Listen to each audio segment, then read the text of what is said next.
Everyone knows Medusa as a monster, a terrifying Gorgon with snakes for hair, whose gaze turned men to stone. She's one of the most famous villains in all of Greek mythology. But what if I told you that everything you think you know about her is wrong? What if the real monster in this story isn't Medusa at all? Stick with me, because once you hear the truth behind her transformation, you'll never see this myth the same way again. Before the snakes, before the stone gaze, Medusa was a mortal woman.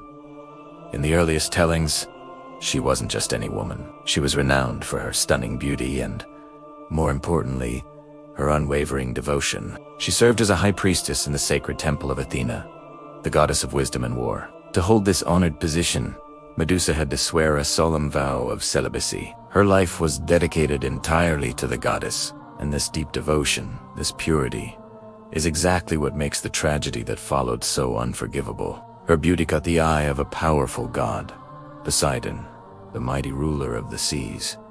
He became obsessed with her. Now, this is where the story gets debated. Some older myths, likely written by men, say he seduced her, but many other versions, and the ones that feel far more truthful, tell a much darker story. They say Poseidon, a god known for his temper and entitlement, forced himself upon Medusa, and the most horrific detail: he did it inside Athena's own sacred temple, defiling the one place Medusa considered a sanctuary.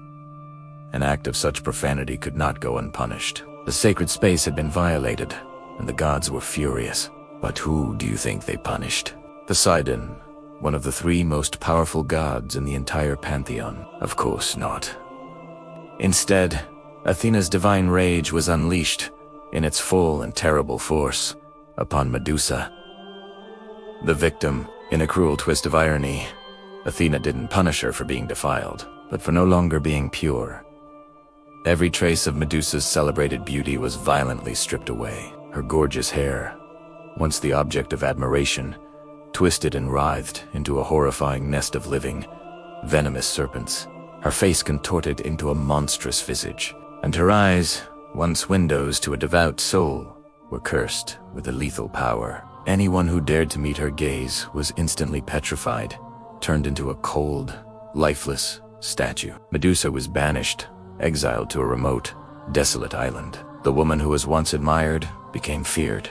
The victim was systematically transformed into the monster everyone knows today. Her name became a curse, a whisper of warning. Years passed. Medusa lived in lonely, bitter isolation. Her only company the stone statues of the unlucky souls who had stumbled upon her island. Heroes, sailors, and warriors who came to slay the monster.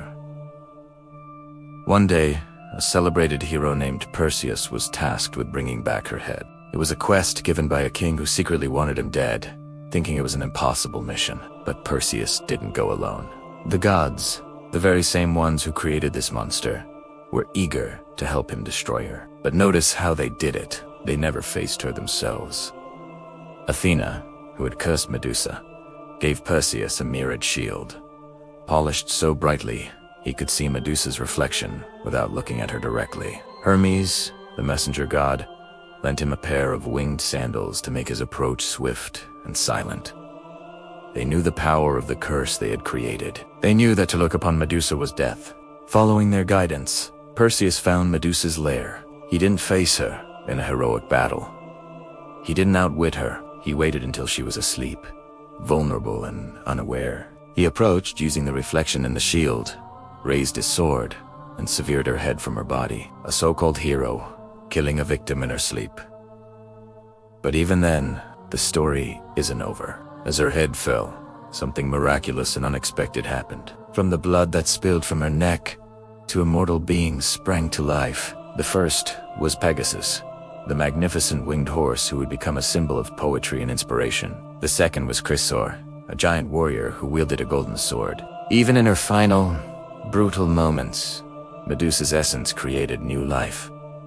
One beautiful and one powerful. Her story still didn't end there. Her head, with its serpentine hair and petrifying gaze, remained just as powerful in death as it was in life. Perseus used it as a weapon to defeat his enemies, turning them to stone. And in the ultimate act of cynical power, he eventually gave the head to Athena. The very goddess who had cursed Medusa now mounted the head onto her own shield. The Aegis, using her victim's suffering as her ultimate weapon and a terrifying symbol of her power. So, when you think about it, Medusa's story isn't really about a monster.